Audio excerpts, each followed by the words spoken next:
Hello everyone, welcome to let's improve 9 and 10। আজকের ক্লাসে তোমাদের সবাইকে অনেক অনেক ওয়েলকাম। আমি তোমাদের শর্মিষ্ঠার বাংলা এডুকেটর এবং আশা করি তোমরা সবাই খুব ভালো আছো এবং খুব ভালো করে পড়াশোনা করছো।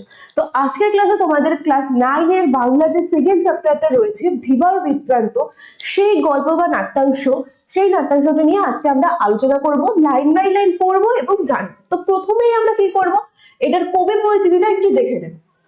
ধীবর বৃত্তান্ত মহাকবি কালিদাসের বিখ্যাত সংস্কৃত নাটক অভিজ্ঞান শকুন্তলম এর ষষ্ঠ অঙ্ক থেকে গৃহীত।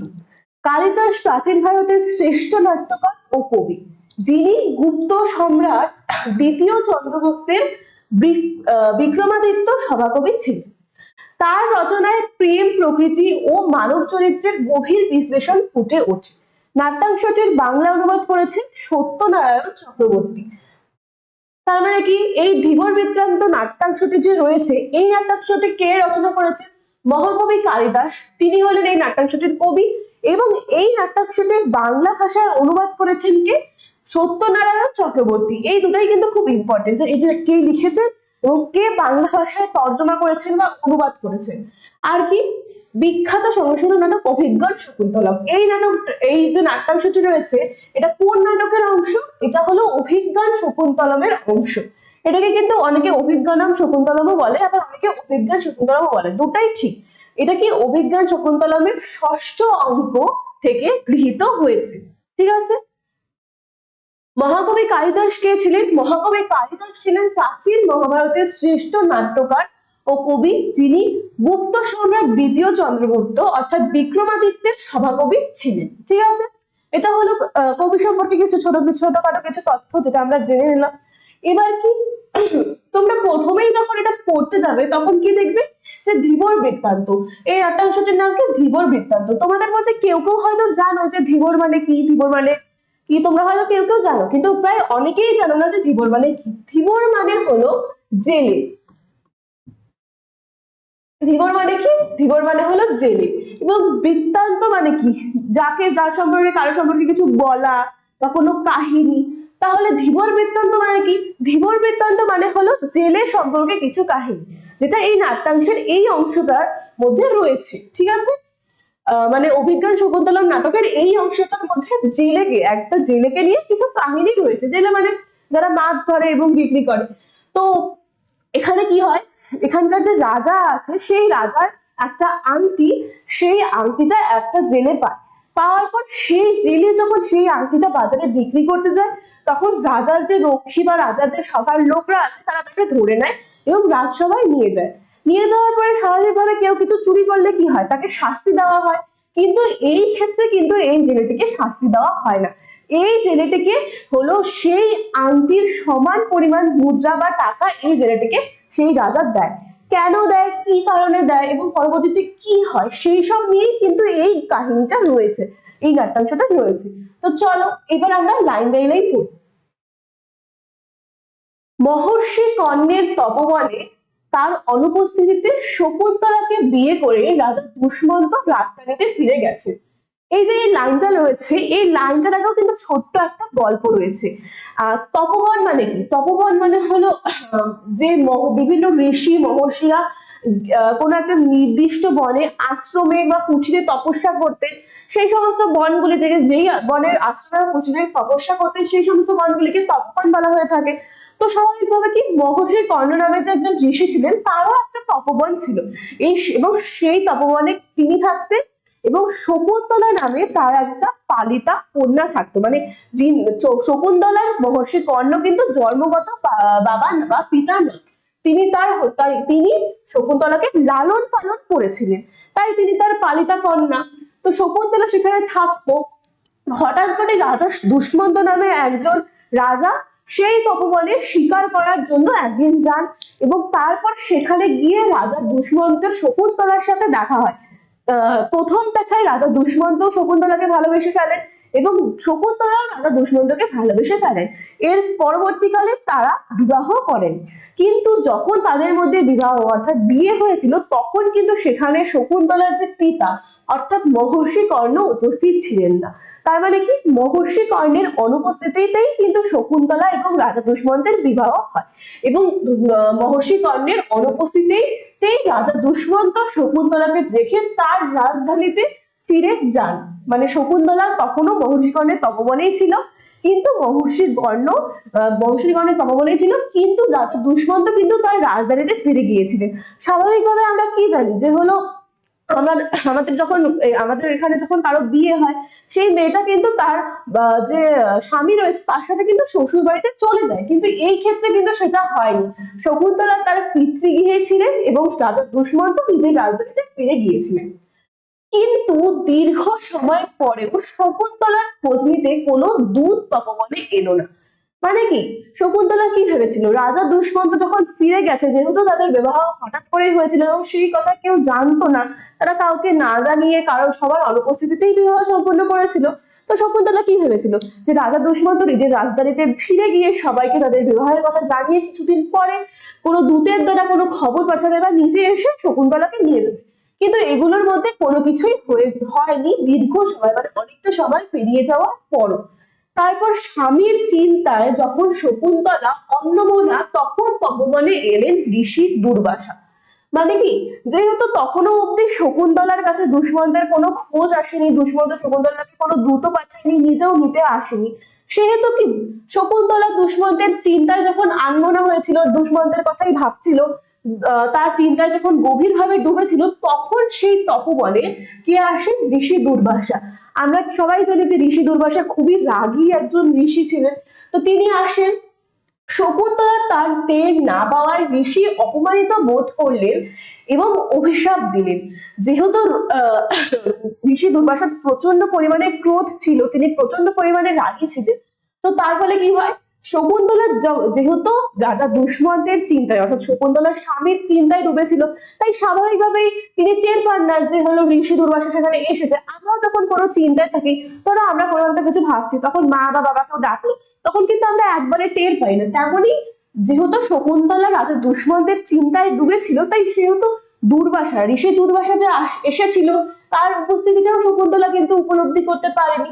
তার ফলে কি হয়েছিল, ঋষি দুর্বাসা প্রচন্ড পরিমাণে রেগে যায় এবং শকুন্তলাকে অভিশাপ দেয়। যার চিন্তায় সে মগ্ন, সেই ব্যক্তি শকুন্তলাকে ভুলে যাবে। এটা কিন্তু অনেক সময় কোশ্চেনে আসে যে ঋষি দুর্বাসা শকুন্তলাকে কি অভিশাপ দিয়েছিল, এটা কিন্তু খুব ইম্পর্টেন্ট একটা লাইন। তো এখানে যার চিন্তায় সে মগ্ন, মানে শকুন্তলা কার চিন্তায় মগ্ন, শকুন্তলা তার স্বামী অর্থাৎ রাজা দুষ্মন্তের চিন্তায় মগ্ন ছিলেন। তো এখানে এটাই বলা হয় যে ঋষি দুর্বাসা এটাই অভিশাপ দেয় যে শকুন্তলা যেহেতু যার চিন্তায় মগ্ন থেকে ঋষি দুর্বাসার উপস্থিতিটা উপলব্ধি করতে পারেননি, তারপর সে শকুন্তলাকে ভুলে যাবে। মানে কি, রাজা দুষ্মন্ত শকুন্তলাকে ভুলে যাবে। এটা ছিল ঋষি দুর্বাসার অভিশাপ। তারপর কি হয়, শেষ পর্যন্ত সখী প্রিয়ঙ্গদার অনুরোধে ঋষি বলেন যে কোনো নিদর্শন দেখাতে পারলে তবে সাপের প্রভাব দূর হবে।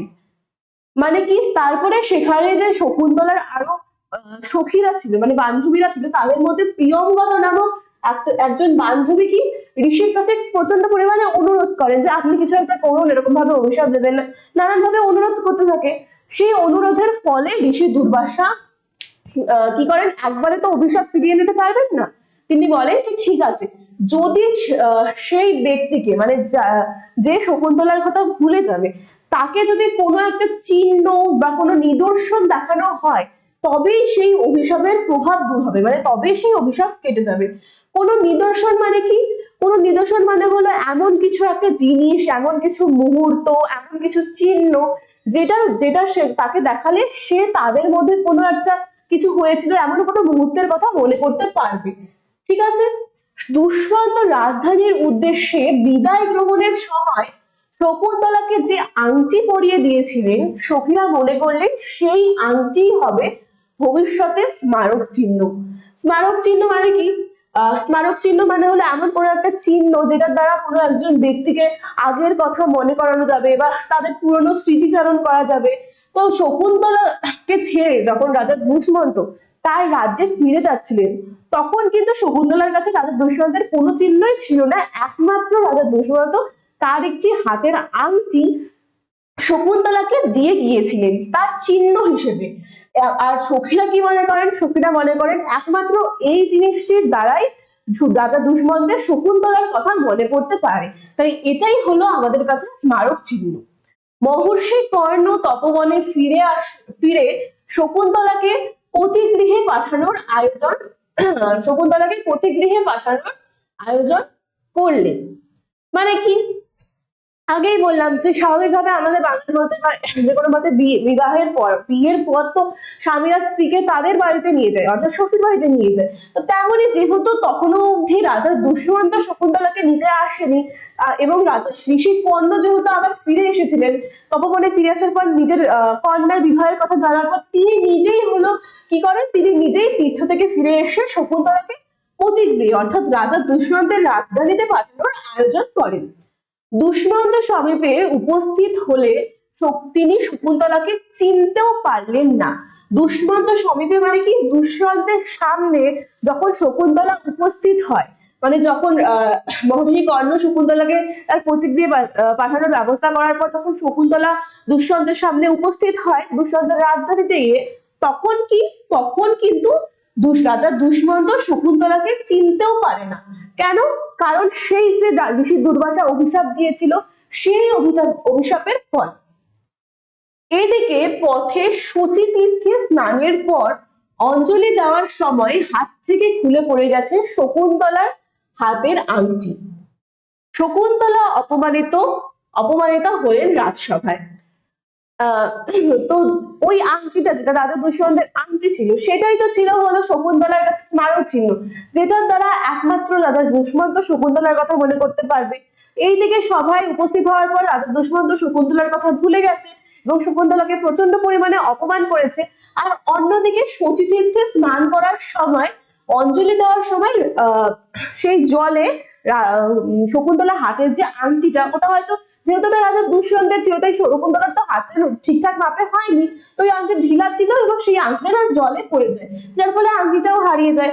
শেষ যে স্মারক, একমাত্র এবং শেষ যে স্মারক চিহ্ন ছিল, সেটাও কি হারিয়ে যায় এবং শকুন্তলাকে ফলে রাজসভায় সবার সামনে অপমানিত হতে হয়। কারণ কি? স্বাভাবিকভাবে সবাই এটা ভাবছিল যে শকুন্তলা হলো কোনো লোভের কারণে হয়তো রাজার কাছে এসে মিথ্যা কথা বলছে, নিজেকে মিথ্যা ভাবে রাজার স্ত্রী বলছে, এরকম কিন্তু অনেকেই করে থাকে। সেই কারণে শকুন্তলাকে রাজসভায় অপমান করা হয়। ঘটনাক্রমে সেই আংটি পেল এক ধীবর। ঘটনাক্রমে মানে কি? কোনো ঘটনার ফলে সেই আংটি, যেটা শকুন্তলার হাত থেকে শচী তীর্থে স্নান করার সময় খুলে পড়ে যায়, সেই আংটিটি কে পায়? এক ধীবর, অর্থাৎ কি? এক জেলে সেই আংটিটি পায়। এক জেলে সেই আংটিটি পায়। তারপর নগর রক্ষায় নিযুক্ত রাজসেবক এবং পিছনে হাত বাঁধা অবস্থায় এক পুরুষকে সঙ্গে নিয়ে দুই রক্ষীর প্রবেশ। মানে কি? নগর রক্ষার জন্য নিযুক্ত রাজসেবক মানে বিশেষভাবে হলো যে রাজার স্ত্রীর ভাইকেই কিন্তু শ্যালক বলা হয়ে থাকে। এক্ষেত্রে মনে রাখি দুষ্মন্তের কিন্তু আরেকজন স্ত্রীও ছিল। তো রাজসেবক মানে কি? রাজার যে প্রথম স্ত্রী, তার ভাই, যে হয়তো রাজসভায় কোনো কাজে নিযুক্ত, তিনি এবং পিছনে হাত পা বাঁধা অবস্থায় এক পুরুষ সঙ্গে দুই রক্ষীকে নিয়ে রাজসভায় প্রবেশ করে। দুই রক্ষী তাড়না করে, মানে কি? ঠাট্টা করে। ওরে বেটা চোর, বল মণিখচিত রাজার এই নাম খোদাই করা এই রাজার আংটি তুই কোথায় পেলি? তারা কি সেই পুরুষকে, অর্থাৎ সেই জেলেকে জিজ্ঞাসা করতে থাকে যে মণি খচিত মানে মণি দিয়ে তৈরি করা, রাজার নাম খোদাই করা এরকম একটা অমূল্য আংটি তুই এরকম সাধারণ একজন মানুষের কোথা থেকে পেলি? পুরুষ মানে সেই জেলে ভয় পাওয়ার অভিনয় করে, মানে ভয় পেয়ে, আপনারা শান্ত হন, আমি এরকম কাজ, অর্থাৎ কি চুরি করিনি। সে ভয় পেয়ে ওই দুই রক্ষীকে ওনাদেরকে বলতে থাকে যে আপনারা দয়া করে শান্ত হন, আমি এরকম কাজ করিনি, অর্থাৎ কি আমি চুরি করিনি। প্রথম রক্ষী, দুজন রক্ষী ছিল, প্রথম রক্ষী বলে তবে কি তোকে সৎ ব্রাহ্মণ বিবেচনা করে রাজা এটা দান করেছে?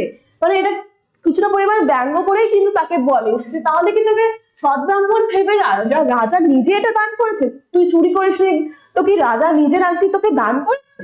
পুরুষ অর্থাৎ কি সেই জেলে, আপনারা অনুগ্রহ করে শুনুন, আমি একজন জেলে, চক্রবতরে আমি থাকি। সেই জেলে কি বলে?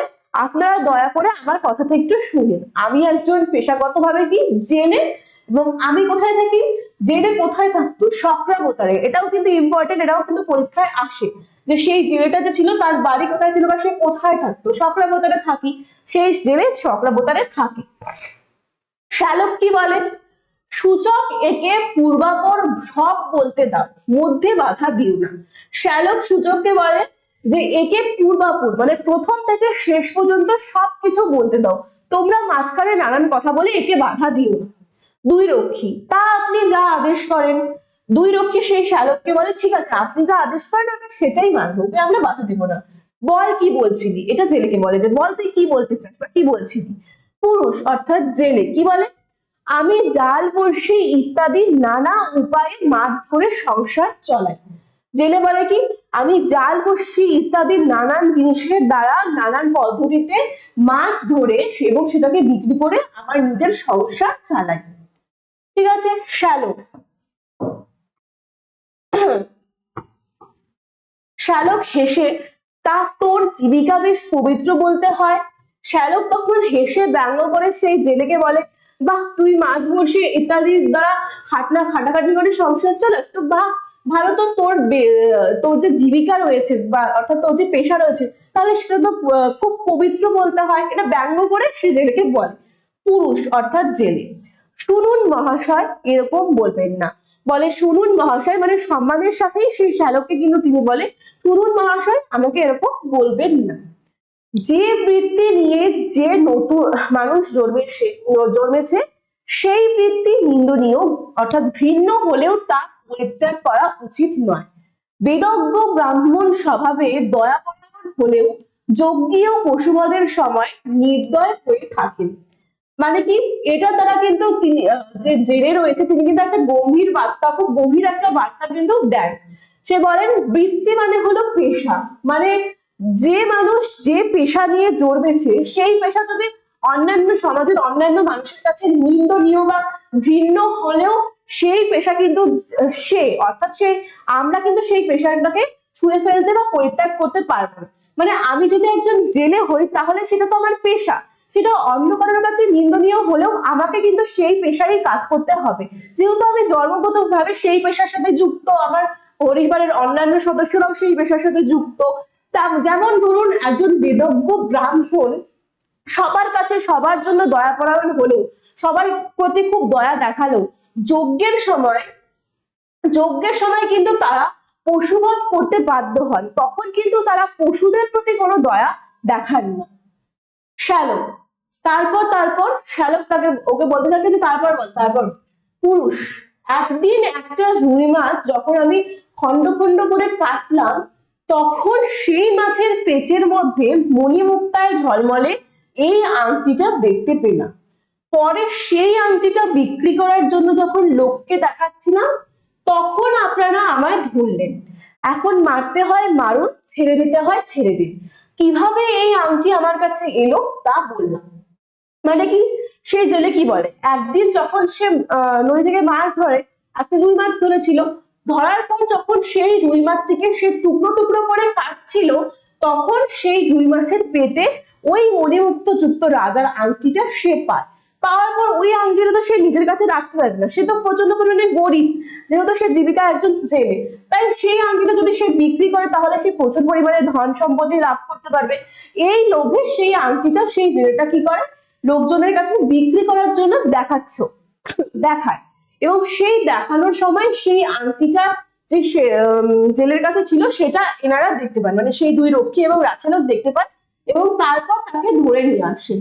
এই এই সত্যি ঘটনাটা তার সেই জেলে কি করে সবার সামনে বলার পর বলেন যে আমি যা সত্যি সেটাই বললাম, এবার আপনারা আমাকে মারতে হয় মারুন, ধরতে হয় ধরুন, যেটা সত্যি সেটা আমি বলে দিয়েছি। শ্যালক, জানো এর গা থেকে কাঁচা মাংসের গন্ধ আসছে, এ অবশ্যই গোসাপ খাওয়া জেলে।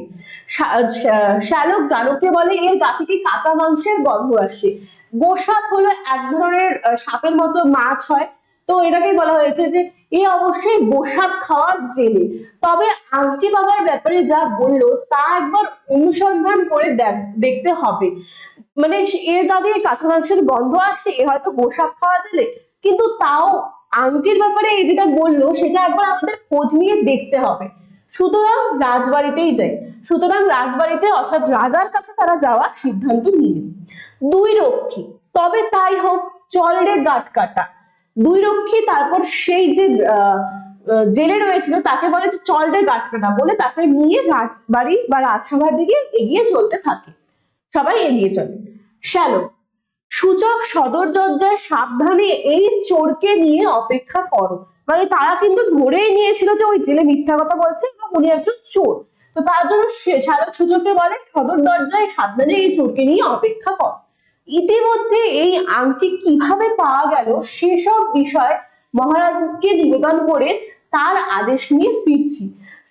শ্যালক সূচককে আদেশ দেয় যে এই চোরকে নিয়ে তোমরা এই রাজসভার দরজার সামনে অপেক্ষা করো, আর আমি এর মধ্যে এই আংটি কিভাবে ওর কাছে গেল, এই আংটি নিয়ে ও যেটা বলছে সেটা সত্যি কিনা, এই সবকিছু মহারাজকে নিবেদন করে জানিয়ে তারপরে মহারাজ যা আদেশ দিবে সেটা নিয়ে ফিরছি। তারপর আমরা ভাববো এর সাথে কি করা হবে। দুই রক্ষী, আপনি প্রবেশ করুন মহারাজ, এর সংবাদ শুনে খুব খুশি হবেন। দুই রক্ষী শ্যালককে বলে আপনি যান রাজসভায় প্রবেশ করুন। মহারাজ এই যে আংটিটা আমরা পেয়েছি, খুঁজে উদ্ধার করেছি চোরের কাছ থেকে, এই সংবাদ শুনে কি হবে, খুব খুশি হবে। রাজশ্যালক বেরিয়ে যান, রাজশ্যালক রাজসভার দিকে যান। প্রথম রক্ষী, আমাদের প্রভুর দেখি খুব বিলম্ব হচ্ছে। প্রথম রক্ষী বলতে থাকে দ্বিতীয় রক্ষীকে যে আমাদের প্রভু অর্থাৎ রাজশ্যালকের দেখি খুব দেরি হচ্ছে। দ্বিতীয় রক্ষী, আরে বাবা অবসর বুঝে তবে না রাজার কাছে যাওয়া যায়। দ্বিতীয় রক্ষী প্রথম রক্ষীকে বলে আরে দেরি তো হবেই, রাজার কাছে তো শুধু এক দুজন লোক যায় না, প্রচুর পরিমাণে লোক যায়, তো একটু অবসর বুঝে মানে একটু ফাঁকা সময় দেখে তবেই না তিনি রাজার কাছে রাজসেবক যেতে পারবেন।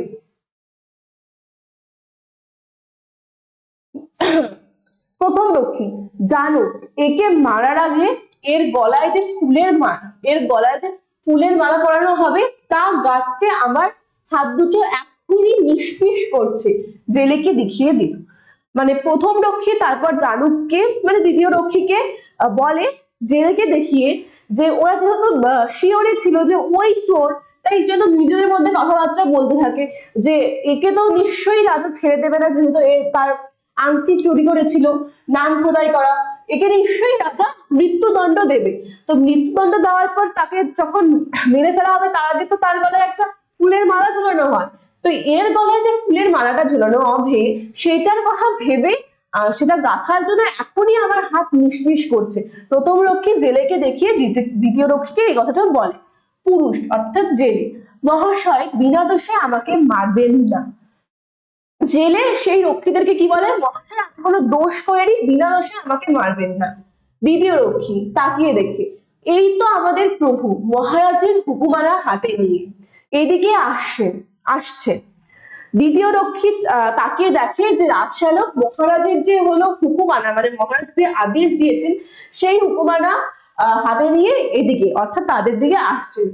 হয় তোকে শকুনে দিয়ে খাওয়ানো হবে, না হয় তোকে কুকুর দিয়ে খাওয়ানো হবে। দ্বিতীয় রক্ষী সে যে হলো হুকুমানা দেখে জেলেকে বলতে থাকে হয় তোকে শকুন দিয়ে খাওয়ানো হবে, নয় তোকে কুকুর দিয়ে খাওয়ানো হবে, কিন্তু তোর মৃত্যু তো নিশ্চিত। রাজশ্যালক প্রবেশ করে, রাজশ্যালক সেই জায়গায় প্রবেশ করে। শ্যালক, সূচক এই জেলেকে ছেড়ে দাও, আংটি পাওয়ার ব্যাপারে এ যা বলেছে তা সব সত্যি বলে প্রমাণিত হয়েছে। ওরা তো এতক্ষণ আকাশ পাতাল নানান ভাবনা ভাবছিল। এরপর রাজশ্যালক সূচককে আদেশ দেয় যে সেই জেলেকে ছেড়ে দাও। কারণ কি, কারণ সেই জেলে সেই আংটি সম্পর্কে যা যা কথা বলেছিল সেই সমস্ত কথা কিন্তু রাজসভায় সত্যি বলে প্রমাণিত হয়। সূচক, তা প্রভু যা আদেশ করেন। সূচকের কাছে তো আর কিছুই নেই, যেহেতু রাজাই আদেশ করেছে, রাজসেবক সূচক সবাই কিন্তু সেই আদেশটা মানতে হবে।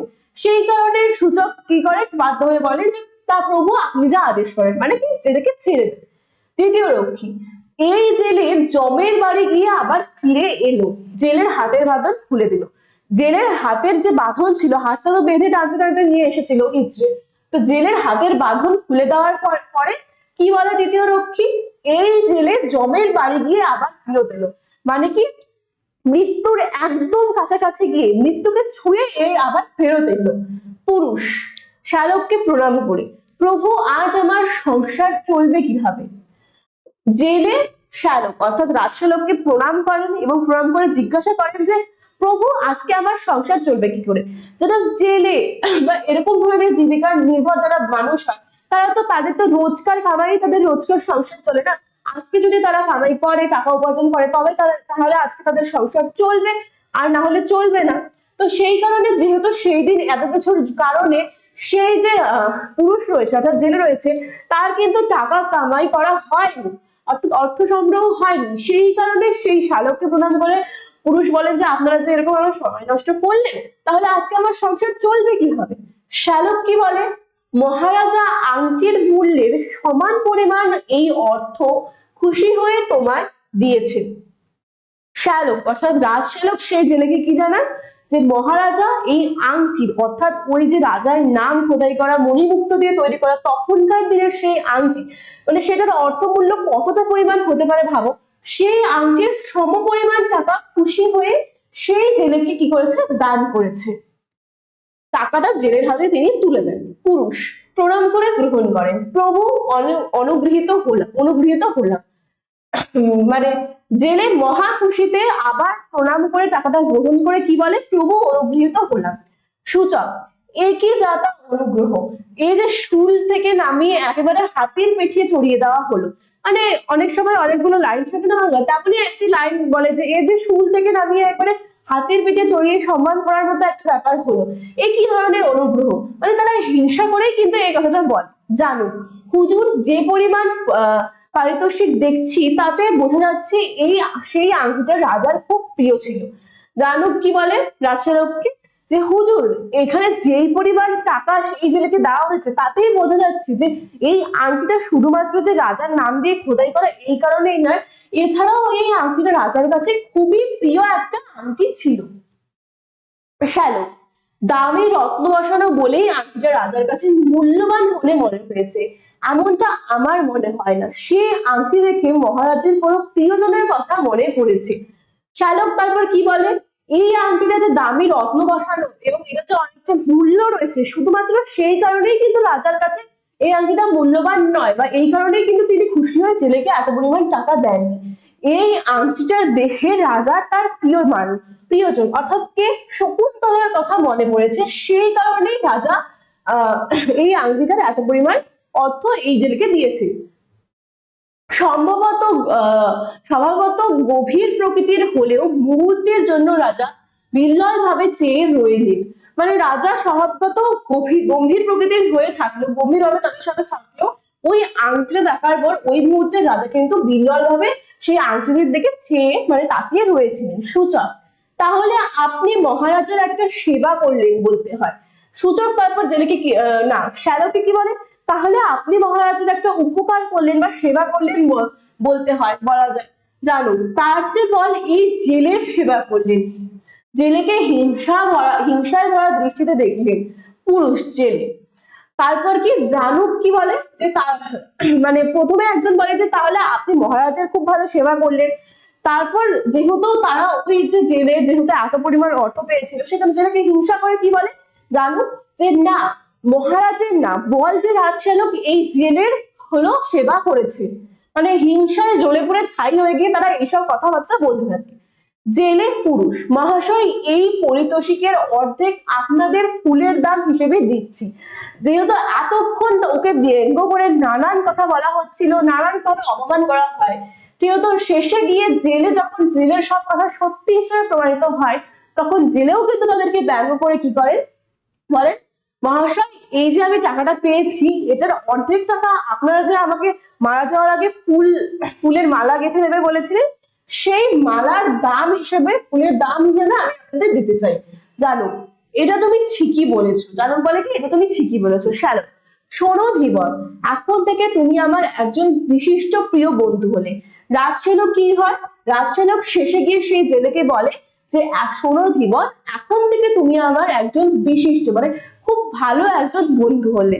কেন, কারণ কি, কারণ হলো এই ধীবরের ফলে কি এই ধীবর ওই আংটিটা পায় এবং ওই আংটিটা ধীবর পায় বলে সেটা রাজশ্যালক পায়, যার ফলে রাজার কাছে তার আরো নাম বেড়ে যায়, রাজার কাছে সে একজন প্রিয় মানুষ হয়ে ওঠে। সেই কারণে ধীবরও শ্যালকের কাছে একজন প্রিয় মানুষ হয়ে ওঠে, তাই তো। তো এই নাট্যাংশটা আমরা কি দেখতে পারি, যে একজন জেলে কিভাবে হলো দিনটা পরিবর্তন হয়ে যায়। একজন জেলে একটা মাছ খুঁজতে যায়, রোজকার কাজের মতো মাছ যখন সংগ্রহ করতে যায়, মাছ ধরতে গিয়ে মাছের পেট থেকে একটা আংটি পায়, যেই আংটিটার কারণে তাকে প্রথমে চোরের অপবাদ দিয়ে নানানভাবে অপমান করা হয়, এবং শেষে গিয়ে সেই আংটিটার কারণে কিন্তু তিনি অতিরিক্ত পরিমাণে একটা পারিশ্রমিক বা মূল্য পান, যার ফলে কিন্তু তার জীবনটা বদলে যায় এবং তিনি রাজশালকেরও একজন বড় বন্ধু হয়ে ওঠেন। আর এদিকে শকুন্তলার কথাও কিন্তু রাজা দুষ্যন্তের মনে পড়ে যায়।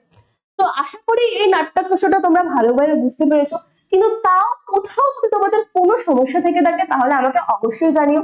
ভিডিওটা ভালো লেগে থাকলে একটা লাইক করে দিও, একটা কমেন্ট করে দিও এবং বন্ধুদের মধ্যে শেয়ার করে দিও। আর চ্যানেলে নতুন হয়ে থাকলে চ্যানেলটিকে অবশ্যই সাবস্ক্রাইব করে দিও। আজকের জন্য এতটুকুই। বাড়িতে ভালো করে পড়াশোনা করো, আবার পরের দিন দেখা হবে। টাটা।